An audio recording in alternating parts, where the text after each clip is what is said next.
এক নাম্বার নামাজ না পড়া, 2 নাম্বার মিসকিনকে খাদ্য দান না করা, 3 নাম্বার মানুষের পিছনে পিছনে সমালোচনা করে বেড়ানো, আর 4 নাম্বার কিয়ামত দিবসকে অস্বীকার করা। এই 4টা অপরাধের কারণে তারা জাহান্নামের আগুনের মধ্যে জ্বলবে। এবার আসেন প্রথম নাম্বার যেই পয়েন্টটা বলা হচ্ছে, ক্বালু লাম নাকু মিনাল মুসাল্লিন, আমরা মুসল্লি ছিলাম না।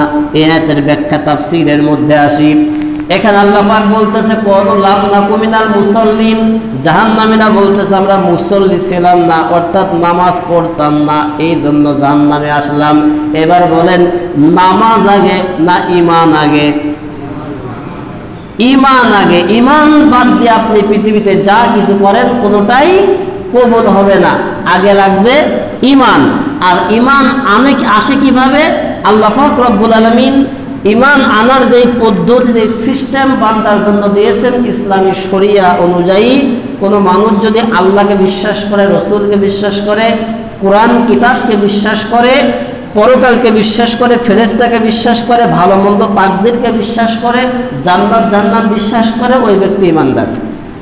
এই যে কয়েকটা বিষয়ের কথা বললাম, এগুলাকে অন্তরে স্বীকার করলে পারেই ওই ব্যক্তি ঈমানদার, এর মধ্যে কোনো সন্দেহ নাই। এখন এই ঈমান আগে আনতে হবে, অর্থাৎ আল্লাহকে আপনাকে বিশ্বাস করা লাগবে, আল্লাহর ভয় আপনার অন্তরের মধ্যে আগে জাগ্রত হওয়া লাগবে। এই ঈমান আনার পরে হলো নামাজের কথা।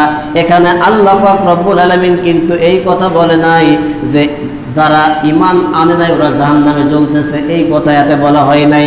আয়াতের শুরুতেই বলা হচ্ছে তারা বলতেছে আমরা মুসল্লি ছিলাম না, নামাজ পড়তাম না, কিন্তু নামাজের আগের ধাপ হলো ঈমান। তার মানে এই জায়গায় বোঝা যায় কোনো মানুষ যদি ঈমানদার হয়, ঈমানদার হওয়ার পরে যদি নামাজ কালাম না পড়ে, তারপরেও সে জাহান্নামের আগুনে জ্বলবে। আপনি পরকালকে বিশ্বাস করেন, আল্লাহকে বিশ্বাস করেন, আখিরাত বিশ্বাস করেন, কিতাব রাসূল সব বিশ্বাস করেন, কিন্তু নামাজ পড়েন না, তার মানে বোঝা যায় আপনার জন্য আল্লাহর জান্নাতের দরজার গেট খোলা হবে না। কারণ মিফতাহুল জান্নাতিস সালাত, নামাজ হলো জান্নাতের চাবি। কথাকে বোঝাতে পারলাম? তাহলে নামাজ পড়ার দরকার আছে না নাই? এজন্য কিছু কিছু মানুষ দেখবেন সমাজের মধ্যে বলে নামাজ না পড়লে কি হবে, ঈমান ঠিক আছে, বলে কি বলে না? আরো জোরে। কিন্তু আপনি যদি নামাজ না পড়েন, এই জায়গা থেকে বোঝা যায় আপনার ঈমানের কোনো মূল্য নাই। কথা বলেন ঠিক কিনা? আপনার ঈমান যত বেশি হোক না কেন, যত পাকাপোক্ত ঈমান থাকুক না কেন, যদি আপনি নামাজ না পড়েন, তাহলে আপনি যতই লাফালাফি করে যান, যতই বাবার দরবারে যান, যতই ফকিরি তন্ত্র মন্ত্র করে বেড়ান, কোনো তন্ত্র কাজে লাগবে না।